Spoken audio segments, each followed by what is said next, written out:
गरीब भाई की अमीर बहन। किशोर और पिद्दी दो भाई बहन थे। पिद्दी बहुत खर्चीले स्वभाव की थी। वो जितना कमाती अपने ऐशो आराम में पैसे उड़ा दिया करती। लेकिन किशोर समझदार था, घर को साथ लेकर चलना जानता था। अपनी बहन के जितना कमाता तो नहीं था, लेकिन फिर भी वो किसी तरह घर का खर्च चला लेता था। एक दिन पिद्दी किशोर से कहती है, किशोर तुम थोड़ा ज्यादा क्यों नहीं कमाते? मेरे दोस्त रोज मेरा मजाक उड़ाते हैं।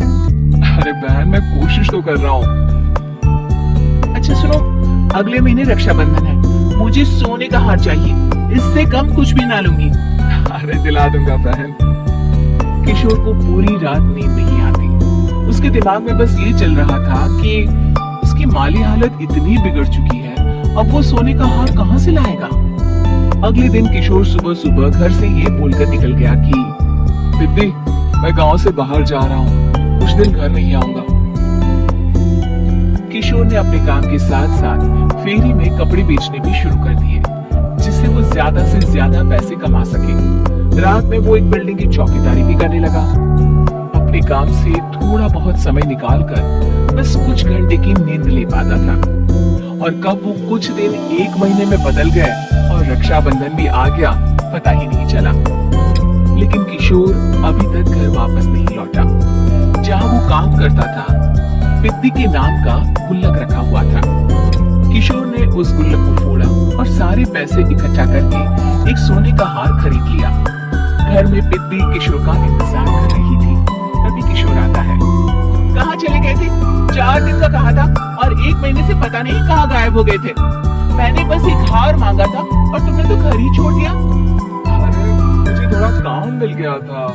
कुछ नहीं, सब समझती हूँ, बहाने थे तुम्हारे। अपनी बहन के लिए इतना भी नहीं कर सकते, कैसे भाई हो? चलो यहाँ बैठो, राखी बांधती हूँ। पिद्दी ने किशोर को राखी बांधी। वैसे ही किशोर ने अपनी बहन के हाथ में सोने का हार रख दिया। उसकी खुशी का कोई ठिकाना नहीं था। वो मिठाई खिलाए बिना ही नेकलेस लेकर चली गई और शीशे के सामने अपने गले में हार रखकर देखने लगी। किशोर ने लड्डू उठाया और खुद ही खा लिया। ऐसे कई साल गुजर गए। एक दिन पिद्दी की नौकरी छूट गई। अब वो पूरी तरह किशोर पर डिपेंड हो गई थी। आए दिन किशोर को अपने महंगे महंगे शौक गिनाकर उससे पैसे मांगा करती थी। किशोर कुछ पैसे देना, मुझे पार्लर जाना है। किशोर बिना कुछ बोले उसे पैसे दे देता। ये क्या, 500? अरे इतने में तो मुझे पार्लर में एंट्री मिलेगी बस। अच्छा, देता हूँ ना ज्यादा। कैसे भाई हो, अपनी बहन के लिए इतना भी नहीं कर सकते। किशोर ने जेब से 2000 का नोट निकाला और उसे दे दिया। किशोर गरीबी में रह लेता था, लेकिन अपनी बहन को कभी कोई कमी नहीं होने देता था। बेटा, पिद्दी तुम्हारी बहन है, उसे कभी किसी चीज की कमी मत होने देना और उसका ध्यान रखना, क्योंकि भाई का फर्ज होता है अपनी बहन का ध्यान रखना। किशोर ने माँ की कही ये बात हमेशा के लिए याद कर ली थी। शायद माँ की इसी बात की वजह से किशोर पिद्दी की हर जिद पूरी करता चला आ रहा था। किशोर, आज मैं अपने दोस्तों के साथ पार्टी करने जा रही हूँ, मुझे कुछ पैसे दो ना। किशोर पिद्दी को समझाता है, लेकिन पिद्दी नाराज होकर चली गई और अपने कमरे में सुबह सुबह कर रोने लगी। किशोर अपनी जेब से कुछ पैसे निकालता है और पिद्दी को दे देता है।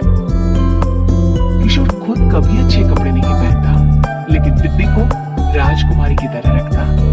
पिद्दी के जाने के बाद किशोर अपने काम पर निकल गया।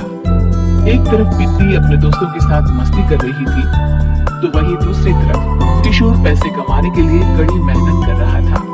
कुछ और दिन ऐसे ही बीत गए। एक दिन पिद्दी एक लड़के को लेकर घर आई और उसे किशोर से मिलवाया। किशोर, मुझे इस लड़के से शादी करनी है, लेकिन इनके मम्मी पापा बोल रहे हैं कि उनको दहेज में एक कार चाहिए, तभी वो मेरा और पंकज का रिश्ता कबूल करेंगे। लेकिन बहन, कार खरीदना कोई सब्जी खरीदने के बराबर तो नहीं है। अरे कैसे भाई हो तुम, अपनी बहन के लिए इतना नहीं कर सकते? देखो, मैं ज्यादा इंतजार नहीं कर सकती, तुम्हें 1 साल में मेरे लिए कार खरीदनी ही होगी। अच्छा पंकज, एक काम करो, कल तुम अपने माता पिता को घर बुला लो, मैं उनसे तुम्हारे और पिद्दी के रिश्ते की बात कर लेता हूँ। अगले दिन किशोर के छोटे से घर में पंकज और उसके माता पिता आते हैं। बेटा, तुम्हारी बहन ने हमारी शर्त बता ही दी होगी। जी बेटा, तुम तो इतने छोटे घर में रहते हो, दहेज कहाँ से लाओगे? मैं अपनी बहन की खुशी के लिए सब कुछ कर सकता हूँ। पंकज और पिद्दी का रिश्ता तय हो जाता है। किशोर अब अपनी क्षमता से 4 गुना ज्यादा काम करने लगता है। सुबह सबके घरों में न्यूज़पेपर फेंकता, दिन में मजदूरी करता और रात में चौकीदारी करता। खूब मेहनत करके किशोर ने अपनी बहन की शादी के लिए पैसे जुटा लिए। उसने अपनी बहन के लिए कार खरीद ली। जब वो पिद्दी के ससुराल वालों से मिलने गया तो उन्होंने किशोर से और पैसों की मांग की। इस बार किशोर हार चुका था।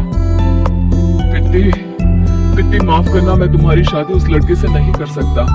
वो लालची लोग हैं, उन्हें सिर्फ पैसों से मतलब है। देखो किशोर, मैं पंकज से ही शादी करूंगी।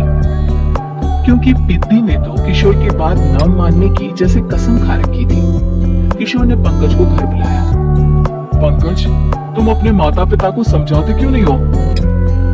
भैया, वो हमारी शादी के लिए मान गए हैं। मेरे लिए तो यही बहुत बड़ी बात है। हम एक काम कर सकते हैं, दहेज की रकम में से कुछ पैसे मैं आपको दे देता हूँ। लेकिन समाज वाले क्या कहेंगे? अरे जब दुनिया को पता चलेगा तब ना। अच्छा, कुछ पैसे मैं अपने मालिक से कर्ज में ले लेता हूँ। कुछ पैसे पंकज देता है, कुछ वो कर्जा लेता है और अपनी उम्र भर की कमाई वो अपनी बहन की शादी में लगा देता है। आखिर में पंकज और पिद्दी की शादी हो जाती है। पिद्दी की विदाई के बाद किशोर बिल्कुल अकेला पड़ जाता है। अब उसका कमाने में भी मन नहीं लगता। उधारी वाले रोज घर में आकर बैठ जाते हैं। अरे किशोर, अब तो पिद्दी की शादी को 5 साल हो गए, अब तो हमारा पैसा लौटा दो। चाचा, पिद्दी के जाने के बाद किसी भी काम में मन नहीं लगता। अरे तो हमारा पैसा कैसे वापस मिलेगा? जी, कुछ करता हूँ मैं। किशोर के ऊपर बहुत सा कर्जा चढ़ गया था, इसलिए उसने तय किया कि वो ये घर बेचकर सबके पैसे लौटा देगा। अगले